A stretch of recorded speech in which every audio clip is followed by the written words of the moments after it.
Well, you can be an unbeliever and have a successful marriage, and they're wrong, but it's because they don't know the definition of a successful marriage. The success of a thing is defined by its objective. We have to define the objective of marriage to say that you succeeded in marriage. What was God's intent behind marriage? What are you supposed to accomplish when you get married? And that is in the book of Malachi when he says, I he was in essence telling the Jews that the reason for which he instituted marriage is that he wanted a godly seed. Malachi chapter 3. In other words, the objective of marriage is for those two parents who are living in that household to raise children after the image of God. The objective of marriage is producing godly seed. The objective of marriage is producing godly children. What does it mean to be godly? It means to be godlike. So the objective of marriage is to produce children who are like God. Any person who does not accomplish that has a failed marriage. It's not just divorce.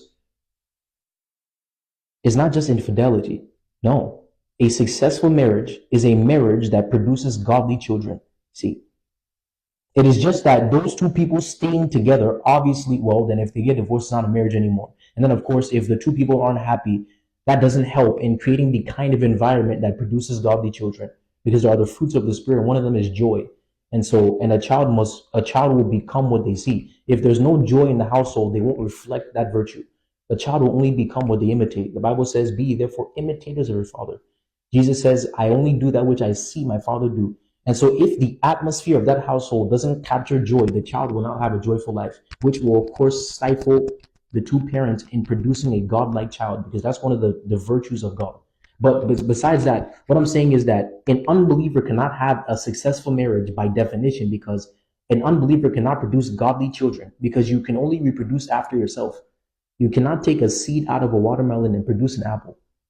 The Bible says, who can bring the clean out of the unclean? You cannot take an ungodly person and produce a godly child. No. He says that which is born of the flesh is flesh. That which is born of the spirit is spirit. It's the law of reproduction. Everything reproduces after itself. The disciple will become like his master. You can't, you understand? So only a godly man can produce godly children. Only a godly woman can produce godly children. You will reproduce after yourself. And so it is impossible for an infidel, an unbeliever, a non-Christian to produce godly children. It is also impossible for even a carnal Christian to produce godly children. Because when you are a carnal Christian, remember what it means to be carnal. It means to be a slave of the flesh. And the flesh is the desire within mankind to disobey God. So if a believer is living in disobedience to God, they're not living like God, because God's laws come from his nature. If God says don't lie, it's because he doesn't lie. So when you're obeying his instructions, you're mirroring him. See, because if he instructs you to do X, it's because he does X. If he says don't do X, it's because he doesn't do X. So every instruction of God comes from his nature. And so when we're obeying God's instructions, we're functioning like God. And so if a person is not obeying God's instructions, that means they're not living like God. And if they're not living like God, they cannot produce children who are like God, because children are poor listeners, but they're good imitators. They'll only reflect what they see in the household. If they don't see God-like living, they won't live godly, because they're sure as heck not going to find it in the world. You see, they're not going to go out in the world and find godliness. They must find it in the household.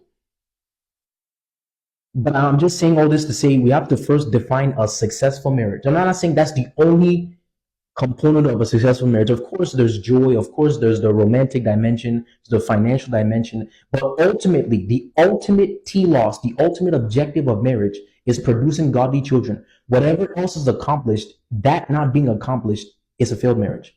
Even if the two people are happy, if their children are devils, if their children are sons of Belial, unprincipled people, people who are not productive and are not producing anything worthwhile in society, it is a failed marriage. Even if the two people are smiling and the children, it doesn't matter what the conditions of the marriage.